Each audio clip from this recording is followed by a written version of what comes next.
Bayangkan skenario ini sejenak ya. Anda baru saja diangkat menjadi CEO sebuah perusahaan raksasa. Kedengarannya luar biasa kan? Ya, itu pasti jadi impian banyak orang. Betul. Tapi, tunggu dulu. Anda masuk ke kantor di hari pertama dan menyadari bahwa jajaran Dewan Direksi baru saja saling menghancurkan dalam semacam perang saudara internal yang brutal banget. Wah, itu langsung berubah jadi mimpi buruk ya? Banget, perusahaan ini nyaris bangkrut secara moral, asetnya hancur lebur, dan karyawan yang tersisa itu saling curiga satu sama lain. Nah, benang kusut pasca krisis ini ada di pangkuan Anda sekarang. Dan masyarakat luas menatap Anda sambil berharap Anda bisa memperbaiki semuanya gitu ya? Tepat, mereka seolah bilang, silahkan perbaiki semua ini dan bawa kita ke masa kejayaan. Itu kan tuntutan yang sangat tidak masuk akal ya? Sangat tidak masuk akal, maksud saya tidak ada buku panduan klinis atau metrik yang rapi untuk situasi serba abu-abu seperti itu. Benar. Anda kan tidak sedang memimpin sebuah mesin yang berjalan lancar ya. Anda sedang mencoba merakit ulang mesin yang berkeping-keping saat mesin itu sedang melaju kencang. Nah, oke. Mari kita bedah ini. Karena analogi tadi adalah inti dari misi kita hari ini. Topik kita kali ini sangat menarik. Kita akan membedah tumpukan sumber catatan dari tanggal 6 Mei 2026. Dan sumber ini bukan sembarang dokumen ya? Betul. Alih-alih membaca jurnal manajemen dari Silicon Valley tentang cara mengelola krisis, kita justru akan menganalisis sebuah pagelaran wayang kulit. Oh, wow. Wayang kulit? Iya, pertunjukan bayangan tradisional yang diadakan pada tanggal 5 Mei malam di Jawa Timur. Dari dokumen-dokumen ini, kita akan mengekstraksi sebuah cetak biru kepemimpinan yang spesifik dirancang untuk masa depan. Dan yang menarik di sini adalah sumber yang kita miliki menunjukkan bahwa acara ini sama sekali bukan sekedar nostalgia budaya. Oh, bukan sekedar pelestarian gitu ya? Bukan. Ini adalah sebuah manuver strategis yang sangat terkalibrasi. Acara ini diinisiasi oleh Padepokan Kosgoro 57. Oke. Dan mereka membawa pesan yang sangat tajam. Tokoh-tokoh di balik acara ini secara aktif sedang memformulasikan persiapan mental dan kultural untuk generasi muda. Menuju satu tonggak sejarah yang maha penting itu ya? Betul, menuju Indonesia emas di tahun 2045. Luar biasa. Nah, sebelum kita membahas lebih jauh tentang masa depan, kita harus melihat di mana acara ini berlangsung.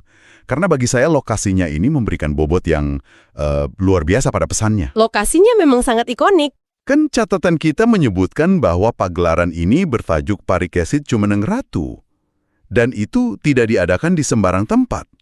Lokasinya adalah Pendopo Agung Trowulan di Mojokerto. Epicentrum kekuasaan masa lalu Nusantara. Tepat sekali.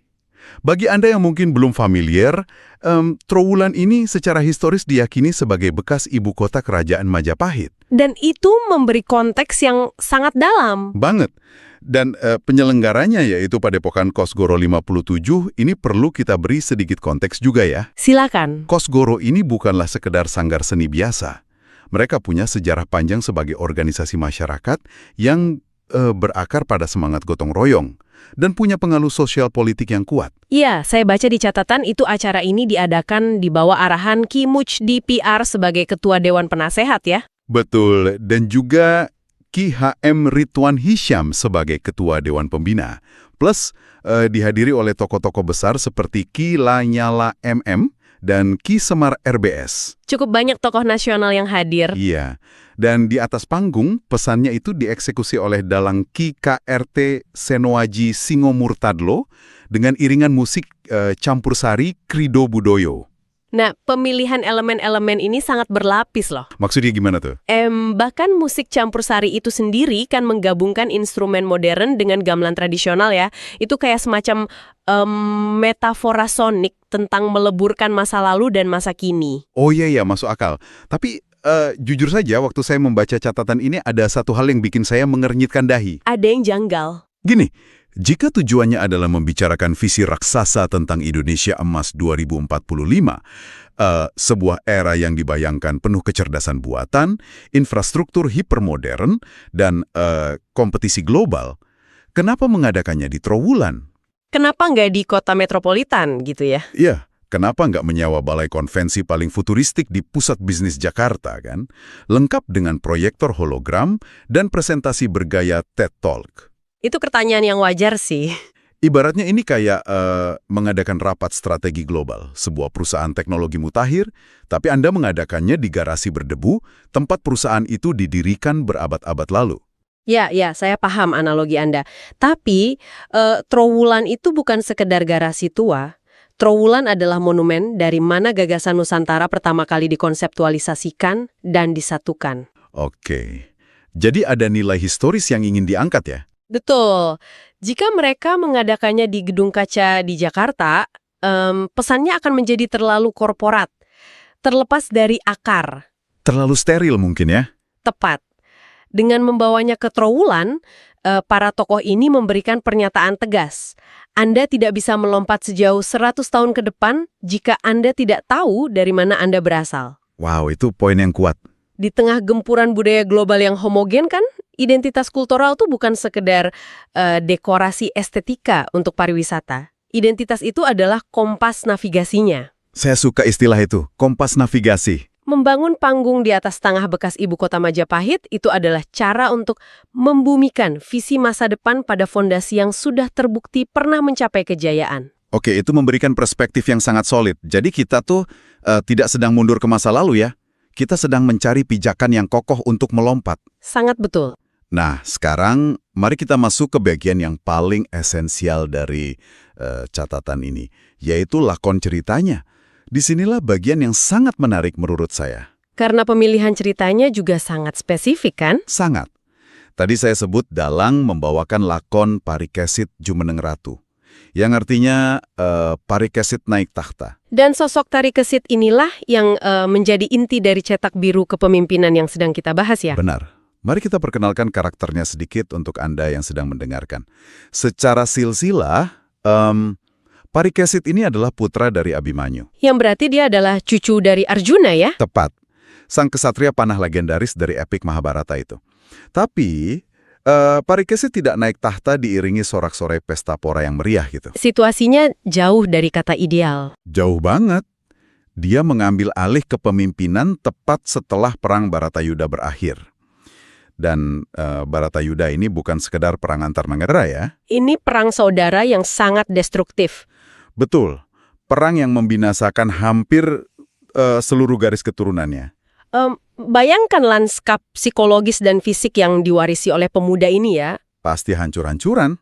Kas keuangan kerajaan terkulas habis, struktur sosial runtuh, di mana-mana hanya ada janda, anak yatim, dan dendam yang belum tuntas. Dan mantan musuh kini harus hidup berdampingan di bawah satu panji kerajaan yang sama. Itu beban mental yang luar biasa berat untuk seorang pemimpin muda. Tapi disinilah, saya merasa harus mempertanyakan logikanya nih. Mempertanyakan gimana? Jika panitia ingin memunta semangat generasi muda agar agresif dan tangguh menembus pasar global menuju 2045, kenapa milih Parikesit? Kenapa tidak menggunakan karakter kakeknya yaitu Arjuna? Arjuna kan ikon pahlawan ya? Iya, Arjuna itu ikon pemenang. Dia bintang panggungnya, kesatria yang tak terkalahkan. Bukankah sosok penakluk yang karismatik seperti Arjuna lebih lebih menjual gitu untuk memicu adrenalin pemuda masa depan? Nah, asumsi bahwa masa depan membutuhkan sosok penakluk itulah yang justru sedang dikritik melalui pagelaran ini. Oh tunggu, jadi ini kritik terhadap gaya kepemimpinan penakluk? Betul. Tentu sosok seperti Arjuna itu sangat efektif saat Anda berada di tengah pertempuran biner ya. Ada musuh yang jelas, ada panah yang dilepaskan, dan ada pihak yang kalah. Semuanya hitam putih? Iya, tapi coba lihat geopolitik kita hari ini. Lihatlah krisis iklim atau perpecahan sosial akibat polarisasi digital. Itu masalah yang sangat kompleks ya? Sangat. Masalah-masalah ini tidak bisa diselesaikan hanya dengan memanah musuh. Saya mulai paham. Jadi ini soal pergeseran skill set kepemimpinan ya? Pergeserannya sangat radikal. Arjuna hebat dalam menghancurkan lawan, tapi menghancurkan lawan itu tidak sama dengan membangun kembali peradaban. Bener banget. Beda keahlian. Makanya Parikesit dipilih, karena dia adalah sang pemulih. Dia itu merepresentasikan manajemen pasca krisis. Wow, pemulih ya? Tugas utamanya adalah merehabilitasi ekonomi yang hancur, menjahit kembali luka-luka di antara faksi-faksi yang tadinya saling membunuh, dan membangun hukum serta ketertiban dari nol. Ini membuat saya merinding sih. Memilih parikesit adalah sebuah kesadaran tingkat tinggi dari Ki Ridwan Hisyam dan penyelenggara bahwa pemimpin masa depan tidak akan mewarisi dunia yang sempurna. Mereka akan mewarisi dunia yang retak. Ya, mewarisi dunia yang retak dan tugas mereka adalah menyembuhkannya, luar biasa. Dan ngomong-ngomong soal menyembuhkan dunia yang retak, ini membawa kita langsung ke inti pemikiran dari Ki HM Ridwan Hisyam. Yang tercatat sangat jelas di materi kita ini ya. Betul. Bagi beliau, kisah parikesit ini bukan sekedar dongeng pengantar tidur. Ini adalah sebuah metodologi. Ada 3 pilar utama kalau saya tidak salah. Ya, terdapat 3 pilar utama dari kepemimpinan parikesit yang digarisbawahi sebagai cetak biru untuk pemimpin masa depan. 3 pilar yang mencoba menjembatani kearifan kuno dengan realitas pragmatis di abad 21 ini. Jadi apa makna dari semua ini? Mari kita urutkan. Pilar pertama adalah kebijaksanaan transendental. Pilar kedua, integritas dan kejujuran. Dan pilar ketiga adalah karakter tangguh. Oke, mari kita bedah satu persatu. Saya ingin memberi sedikit pushback nih di pilar pertama. Tentang kebijaksanaan transendental ya. Iya. Karena saya mencoba membayangkan apa yang dipikirkan oleh para profesional muda yang sedang mendengarkan kita saat ini. Istilah kebijaksanaan transendental ini memang seringkali terdengar paling sulit dicerna ya. Sangat. Memimpin dengan hikmat yang berakar pada nilai-nilai leluhur. Mari kita realistis ya. Di dunia di mana nilai saham bisa anjlok cuma karena satu cuitan di media sosial, Betul, perubahannya sangat instan. di mana CEO harus merespon krisis PR dalam hitungan menit, dan kecerdasan buatan mengambil alih analisis data, konsep kebijaksanaan transendental ini terdengar kayak jargon dari retret meditasi gitu. Terdengar terlalu abstrak ya. Banget. Bagaimana konsep mistis semacam ini punya utilitas praktis saat Anda berada di ruang rapat yang penuh tekanan? Yang serba instan. Oke, lalu cara pandang yang benarnya gimana? Mari kita lihat dari kacamata manajemen krisis yang sebenarnya. Kenapa banyak pemimpin muda yang cemerlang secara teknis akhirnya mengambil keputusan fatal yang menghancurkan perusahaan atau karir mereka? Biasanya sih karena reaktif ya. Mereka panik menghadapi situasi. Nah, tepat. Mereka tersapu oleh kebisingan. Di era di mana informasi menembaki Anda dari segala arah, kebijaksanaan transendental itu adalah kemampuan kognitif yang sangat praktis. Kemampuan kognitif untuk apa tuh? Untuk menekan tombol pause, kemampuan untuk mundur selangkah, melampaui ego dan tekanan sesaat, lalu bertanya pada diri sendiri. Bertanya apa? Apakah keputusan yang akan saya ambil dalam 5 menit ini mengkhianati nilai inti jangka panjang kita? Oh wow, jadi ini bukan tentang hal-hal mistis ya? Bukan tentang bertapa di gunung, ini tentang memiliki sistem jangkar psikologis. Tanpa jangkar itu, Anda hanya akan memimpin berdasarkan trending topik hari ini? Saya suka banget metafora jangkar psikologis itu. Masuk akal kan? Masuk akal. Ini tuh ibaratnya kayak memiliki kompas mekanik yang berat dan solid di saku Anda. Justru ketika GPS di layar sentuh Anda sedang error karena nggak ada sinyal. Betul sekali. Anda butuh sesuatu yang tidak bergantung pada koneksi internet untuk tahu mana utara dan selatan. Dan kompas itulah yang mengaktifkan pilar kedua kita, integritas dan kejujuran. Oke, mari kita bahas pilar kedua. Perhatikan posisi parikesit. Ya, dia memimpin kerajaan yang sedang berada di titik nadir. Iya, yang tadi kita bahas, ancur-ancurannya tuh. Sangat mudah loh bagi seorang penguasa di masa transisi untuk mengkorupsi aset yang tersisa demi mengamankan faksi politiknya sendiri. Tentu saja. Kan tidak ada sistem pengawasan yang berjalan. Semuanya sedang kacau balau. Betul, tetapi parikesit memilih untuk berdedikasi secara absolut pada kesejahteraan rakyat yang sedang trauma. Integritas diuji saat tidak ada yang melihat ya. Dan di dunia modern sekarang di mana setiap email yang bocor atau skandal kecil bisa menghancurkan reputasi dalam semalam, integritas itu telah berevolusi. Berevolusi menjadi apa? Integritas bukan lagi sekedar klausul moralitas di buku panduan perusahaan. Integritas adalah tameng kelangsungan hidup sebuah institusi. Tameng ya? Kejujuran adalah satu-satunya mata uang yang bisa memulihkan kepercayaan publik setelah sebuah krisis besar terjadi. Wow.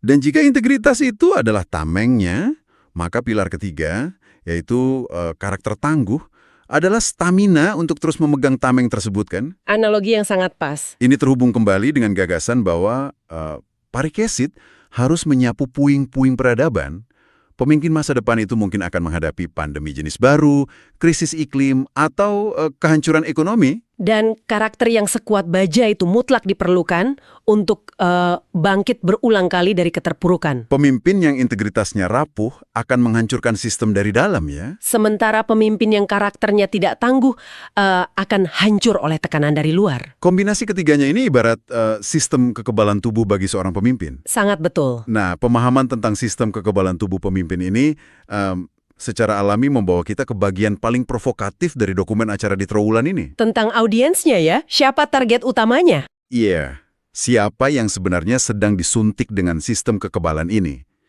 Dan hal ini membawa kita pada visi raksasa mereka, yaitu Indonesia Emas 2045. Target yang sering kita dengar akhir-akhir ini. Bagi Anda yang mendengarkan, tahun 2045 mungkin sering terdengar kayak sekedar jargon spanduk pemerintah di jalan raya gitu ya. Sering dianggap klise. Tapi pikirkan ini. Di tahun itu bangsa ini merayakan 100 tahun kemerdekaan. Dan secara demografis, Andalah yang akan berada di puncak karir Anda. Mereka yang muda saat ini ya? Betul. Andalah yang akan memegang palu di ruang sidang, membuat keputusan di kursi dewan direksi, atau merancang kebijakan publik. Ini bukan tentang masa depan orang lain, ini tentang masa depan Anda. Ini memunculkan pertanyaan penting ya. Itulah kenapa tokoh-tokoh seperti Kiru dan Hisham merasa ada urgensi yang sangat tinggi. Urgensi untuk apa? Untuk mulai menanamkan cetak biru ini dari sekarang. Waktu 2 dekade menuju 2045 itu adalah masa kritis pembentukan karakter. Nah, ada satu kutipan langsung dari Ki Ridwan Hijam di sela-sela acara yang wajib kita bahas nih. Yang mana tuh? Beliau menyatakan, kita ingin calon-calon pemimpin masa depan memiliki karakter sekuat baja, namun tetap berpijak pada etika dan budaya sendiri.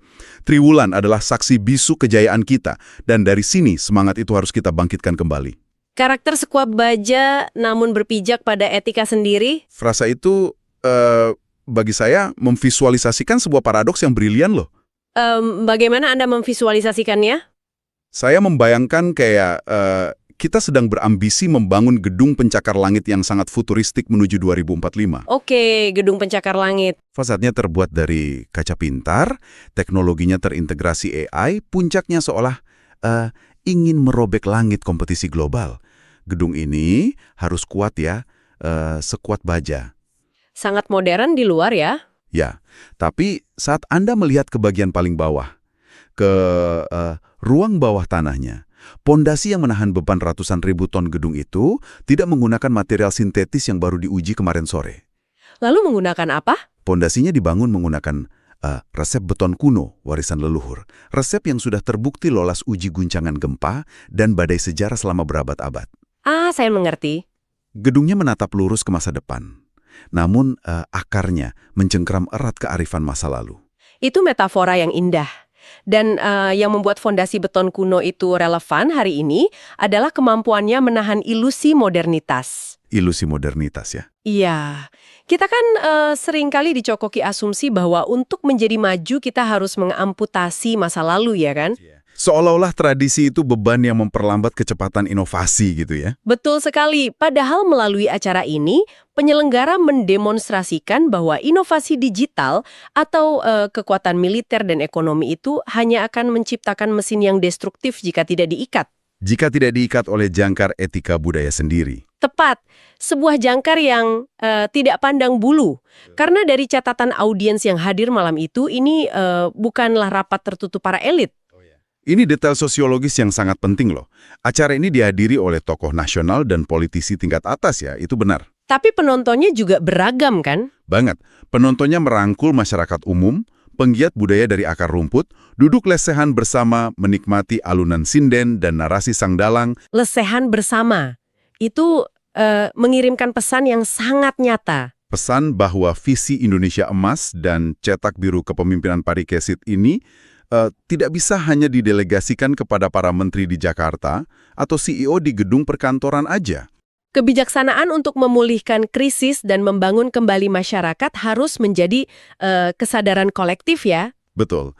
Ketika akar rumput dan pucuk pimpinan memiliki frekuensi pemahaman yang sama tentang nilai-nilai ini, barulah sebuah negara memiliki kekuatan yang tidak bisa dipecah belah. Menjadikan kearifan lokal bukan sebagai barang antik yang dikurung di etalase museum, Tapi sebagai apa? melainkan sebagai sumur yang airnya terus kita timba untuk menyiram tanah yang akan kita tinggali di masa depan. Wah, bukan museum tapi sumur kebijaksanaan. Rangkuman yang luar biasa. Jadi, jika kita tarik benang merah dari diskusi mendalam kita hari ini, Ya, apa yang terjadi di bawah langit Trowulan pada 5 Mei 2026 bukanlah sekedar konser musik campur sari dan pertunjukan wayan ya. itu adalah sebuah manifestasi strategis. Lewat tokoh Parikesit, generasi muda diajarkan bahwa masa depan bukan hanya milik mereka yang pandai menaklukkan, tapi milik mereka yang tangguh memulihkan keadaan. Ini tentang merawat integritas sebagai strategi bertahan hidup dan menanamkan akar budaya yang tak tergoyahkan. Dan pada akhirnya, ini tentang mempersiapkan pemimpin yang tidak hanya mengejar metrik keberhasilan dangkal, tapi memiliki kedalaman karakter untuk menavigasi kompleksitas yang akan datang. Setuju. Menavigasi dunia yang tidak lagi hitam putih. Betul sekali. Dan sebelum kita berpisah hari ini, saya ingin meninggalkan Anda dengan satu pemikiran terakhir. Sesuatu untuk Anda bawa pulang dan renungkan sendiri. Silahkan.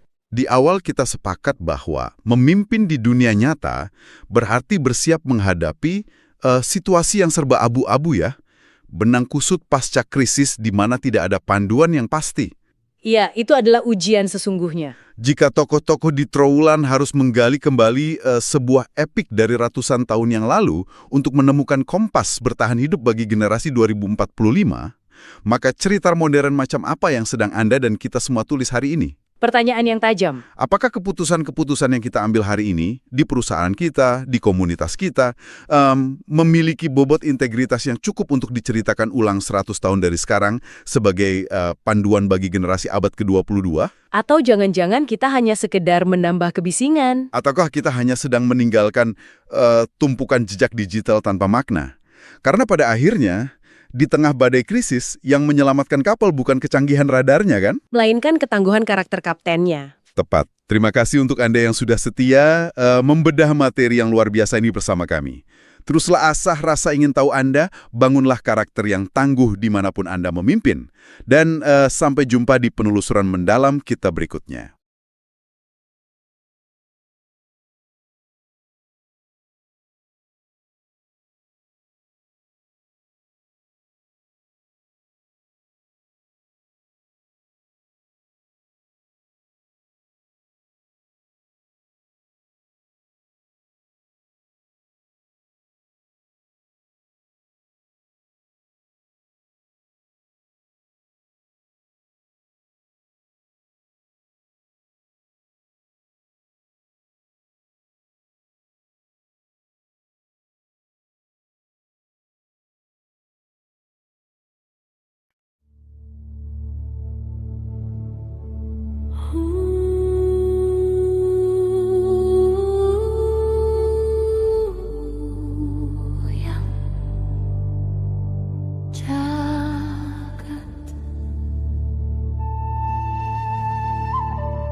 tarikan napas, satu sukma dalam raga Nusantara, merajut kembali benang yang sempat terlepas.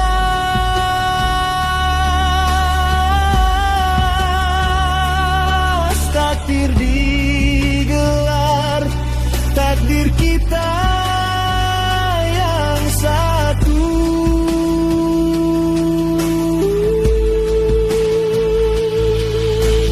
Singkap tabir gelap dari cakrawala, keris pusaka bergetar di sarungnya.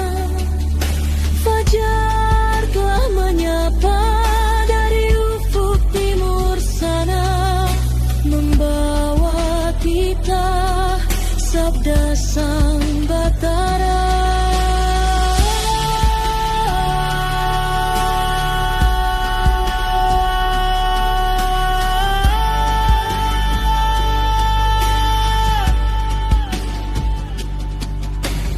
Hanya kendang kecapi